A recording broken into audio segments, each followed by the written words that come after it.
सुपुत्र ने जन्म लिया तो आचार्यों ने कह दिया कि ये पुत्र राजन आपके कुल को नष्ट और भ्रष्ट कर देगा, इसलिए इसे रखना उचित नहीं। आचार्यों के मत से उस पुत्र को उग्रसेन ने नदी में बहा दिया, नदी में यमुना जी में बहा दिया। नदी में स्नान कर रहे थे सूरसेन जी। सूरसेन जी वसुदेव के पिता, इन्होंने बालक को नदी से बचा लिया, घर ले आए, आकर के लालन पालन हुआ। कालांतर में उस बालक को यह ज्ञात हो गया कि उसके पिता उग्रसेन ने ही उसे मारने की दृष्टि से नदी में बहा दिया था। सो जब वो बड़ा हुआ तो वो कंस नाम था उसका, उसने अनेक असुरों की सेना एकत्रित कर ली। अगासुर, बकासुर, व्योमासुर, अरिष्टासुर, केसी, देवकासुर, बड़े बड़े राक्षसों की सेना एकत्रित की और मथुरा पर चढ़ाई करके उग्रसेन को बंदी बना लिया। एक चचेरी बहन थी देवकी, बड़ा प्रेम करता था। सो सोचा कि बचपन के मित्र आनंद दुंदुभी अर्थात वसुदेव से उसका विवाह करूंगा। विवाह किया। सो विवाह करने के पश्चात विदा करने के लिए जैसे ही रथ में बैठा करके ले जाने लगा, सो आकाशवाणी हुई, कह रही वसुदेव, अरे कंस, तू जो वसुदेव और देवकी को रथ में बैठा करके विदा कर रहा है ना, इसी देवकी के गर्भ से 8वीं संतान तेरी मृत्यु का कारक होगी। आकाशवाणी सुनी, क्रोध में आया। कंस ने सोचा न रहेगा बांस न बजेगी बांसुरी, तलवार निकाली और देवकी को ही रथ से बाल पकड़ के पेश किया और खींचते ही तलवार उठा ली। वसुदेव ने आकर के रोका कि राजन, एक राजा होकर के स्त्री पर हाथ उठाए, ये शास्त्र के विरुद्ध है। मैं वचन देता हूं कि प्रत्येक संतानें आपको ले आकर के सौंप दूंगा। बंदी गृह में बंदी कर दिया। पहली संतान हुई कीर्तिमान नाम था। लेकर के कंस के पास वसुदेव जी आए। कंस ने सोचा कि ये तो पहला है, 8वें से 8वां मेरा शत्रु है। सो नारद जी पहुंच गए। नारद जी सोचा कि जब तक इसका पाप बढ़ेगा नहीं तब तक भगवान का आगमन होगा नहीं। सो एक गुलाब का पुष्प ले लिया और कहा, राजन ये पंखुड़ी देख रहे हो? बोले हाँ। बोले ये देखो, 1 2 3 4 ऐसे करते करते कमल की पूरी पंखुड़ियां गिनवा डाली और जहां पर 8 पूर्ण हुआ, बोले राजन ये मैंने फूल घुमा दिए, अब बताओ इसमें पहली पंखुड़ी कौन और 8वीं कौन? अब कंस तो भ्रमित हो गया, भ्रमित हो गया। सो वसुदेव को पुनः बुलवाया। कीर्तिमान नामक पुत्र को पत्थर पर पटक करके मार दिया। 6 पुत्रों को कंस ने वसुदेव और देवकी के मार दिए। 7वां पुत्र 7वां स्वयं शेषावतार श्री बलराम जी आ रहे थे। क्योंकि रामावतार में भगवान राम की चरण सेवा करते करते लक्ष्मण जी पूरी रात्रि भगवान के चरण दबाते थे। तो राम जी कहते थे कि लक्ष्मण सो जाओ। बोले भैया थोड़ी सी और, थोड़ी सी और। प्रभु लक्ष्मण को जबरदस्ती अपनी सेवा से मुक्त करते थे तो लक्ष्मण के मन में बड़ा क्लेश होता था कि भैया मुझे अपनी सेवा करने नहीं देते। उसी क्लेश के कारण इस बार छोटे भैया लक्ष्मण जी जिस भ्राता बन करके आ रहे हैं कि देखूं छोटे होने पर सेवा करने से डांट देते थे, बड़े होकर के सेवा करूंगा, देखता हूं कैसे डांटते हैं। बलराम जी आ रहे हैं, भगवान ने अपनी योग माया भेजी, सो माया के प्रभाव से एक गर्भ से उसे खींच करके गोकुल में वसुदेव की पत्नी रोहिणी उनके गर्भ में भी स्थापित कर दिया। जन्म हुआ देवती के गर्भ से, ले जाकर के रोहिणी के गर्भ में भी स्थापित कर दिया। समाचार प्राप्त हुआ कि वो तो गर्भ में ही बालक नष्ट हो गया। बंदियों ने कहा कि अच्छा हुआ महाराज कंस के हाथों मरना था तो गर्भ में ही मर गया। 8वां संतान 8वें पुत्र के रूप में स्वयं भगवान नारायण अवतरित होने वाले हैं।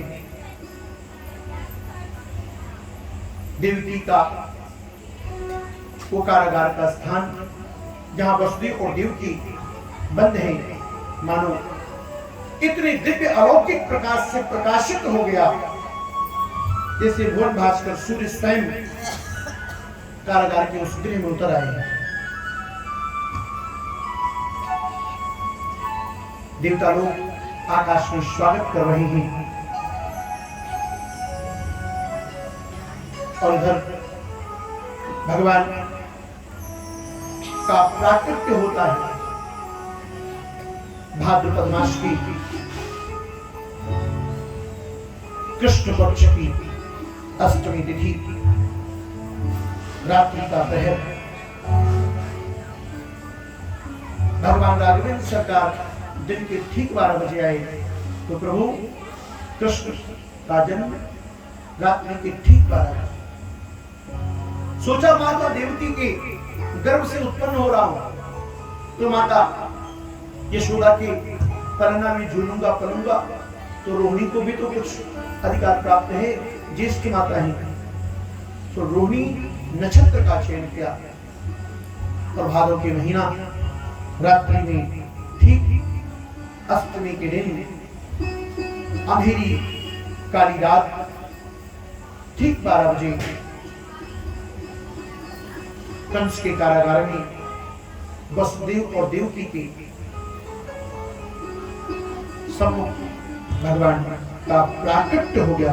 बोली लक्ष्मी नारायण भगवान की। इतनी अद्भुत झांकी भगवान की। भगवान वहां भी प्रकट हुए तो उसी तरीके से चतुर्भुज लेकर के माता देवकी ने निवेदन किया तो भगवान छोटे हो गए और छोटे होकर के भगवान ने पहले वसुदेव जी को पूरा संकेत दिया कि आप मुझे यहां से लेकर के गोकुल में जाएं और गोकुल से जन्मी कन्या को ले आए। संकेत देने के पश्चात भगवान बालक बन गए। वसुदेव ने जैसे ही भगवान को उठाया सो उठाते ही हाथ की बेड़ियां टूट गई। बंदी गृह के द्वार स्वतः खुल गए। सारे सैनिक स्वतः निद्रा में लीन हो गए। उमर घुमर करके बादल घेर रहा है, बिजली खूब चमक रही है। रात्रि का प्रहर लेकर के भगवान को वसुदेव जी जैसे जैसे बढ़ रहे द्वार खोलते चले जा रहे हैं। यमुना के अंदर जैसे प्रवेश किया तो बारिश होने लगी। वर्षा में शेषावतार शेषनाग जी आ गए और छत्र बना लिया क्योंकि भगवान के ऊपर जल ना पड़े। परंतु यमुना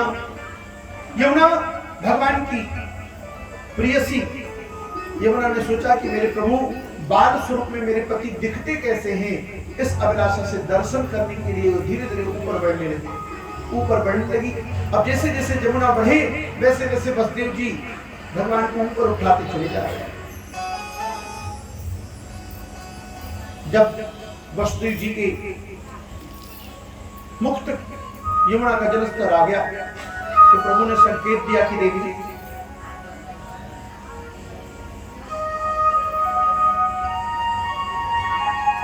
कम से कम ससुर की मर्यादा का तो ख्याल रखो। भगवान ने अपने चरण नीचे लटकाए, यमुना ने चरण उखारे और सीधा मार्ग दे दिया।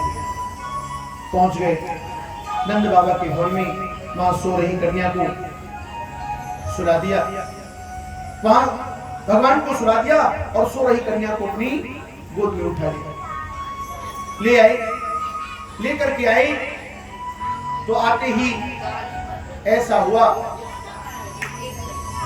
कि नंद बाबा के हाथ रख करके जब आई वसुदेव जी, तो वसुदेव जी के महल कारागार में प्रवेश करते ही एक एक द्वार धीरे धीरे बंद होने लगे। जैसे ही कारागार में पहुंचे सो हाथों में बेड़ियां लग गई थी। परीक्षित पूछते, गुरुदेव क्या बात है?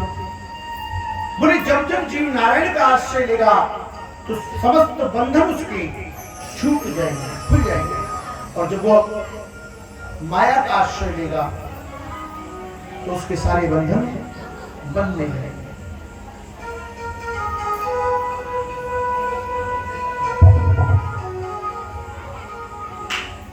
वसुदेव जी लेकर के भगवान को किस स्वरूप में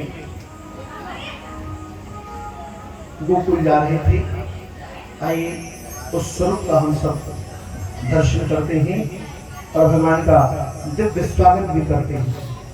स्वागतम कृष्णा शरणागतम कृष्णा,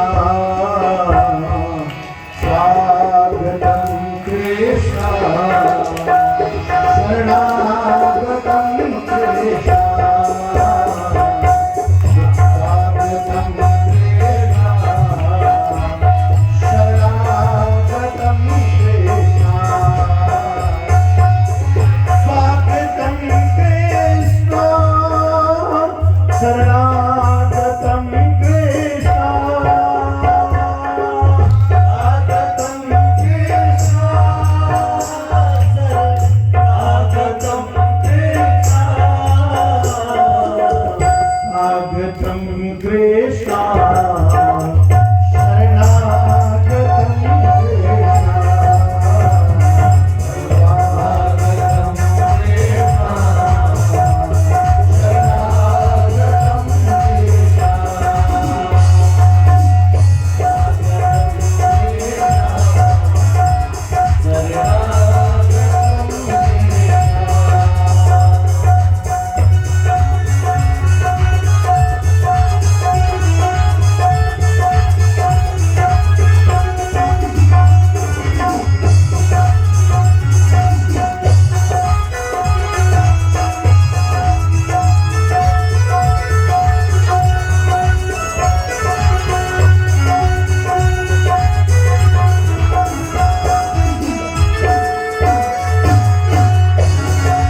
कि इस बार कन्या ने जन्म लिया है। पहले तो छोड़ने का विचार बनाया, फिर नारद की बात याद आ गई कि पता नहीं छलिया पहले आने वाला था, 8वां बन के आया, 8वां आने वाला था, पुरुष की बजाय कन्या बन के आ गया। उठाया और जैसे ही पत्थर पर पटकने का प्रयास किया, सो हाथ से छूट करके आकाश में अष्टभुजी का स्वरूप धारण कर लिया और धारण करते हुए कहा कि अरे पापी कंस, तू मुझे क्या मारता है? तुझे मारने वाले ने तो गोकुल में जन्म लिया। माता आकाश से समीप के जनपद विंध्यनगर में माता विंध्यवासिनी के रूप में स्थापित हुई। बोले विंध्यवासिनी मैया की जय। मां के चरणों में जो कोई श्रद्धावनत होकर के अपनी हाजिरी लगाता है, भगवती अवश्य ही उसकी मनोकामना पूर्ण करती है। इधर नंद बाबा की दो बहनें नंदा और सुनंदा आई। नंदा और सुनंदा नंद रानी की सेवा करने के लिए आई थी, क्योंकि नंद रानी गर्भवती थी। प्रातः काल जब नंद रानी की महल से कोई प्रतिक्रिया नहीं हुई, तो सुनंदा ने सोचा कि देखूं भाभी आज बड़े देर तक सो रही। जब अंदर प्रवेश किया तो देखा कि पास में एक बालक ने जन्म ले लिया है, एक बच्चे ने जन्म लिया। चूंकि चादर से शरीर ढकी हुई थी, इससे केवल मुख देखा। मुख देखते ही सुनंदा सोचती कि पुत्र हुआ तो भाभी से उपहार अवश्य लूंगी। फिर सोचा कि यदि पुत्री हुई तो धीरे धीरे चादर के समीप पहुंचती, चादर को उठाया और छोड़ते हुए दौड़ती हुई नंद बाबा के पास पहुंचे। बोले नंद बाबा, हाँ सुनंदे। बोले बाबा एक बात कहूं? हाँ हाँ बता। बोले भाभी के गले का नौलखा हार दोगे ना? अरे बोले तू बता तो सही। बोले बाबा लाला हुए है लाला। अजय से ही नंद बाबा ने सुना सो चहूस एक धुन गुनगुनाने लगी। क्या? नंद के आनंद भयो जय कन्हैया लाल की।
जन्मोत्सव हुआ और जन्मोत्सव हुआ तो कुछ विशिष्ट लोग भी पधारे हैं नंद बाबा के द्वार पर। कैसे निवेदन करते हैं नंद बाबा से, कृष्ण जन्म सुनाए यशोदा मैया दे दे बधाई, लल्ला के सोना के मचाए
Yeah.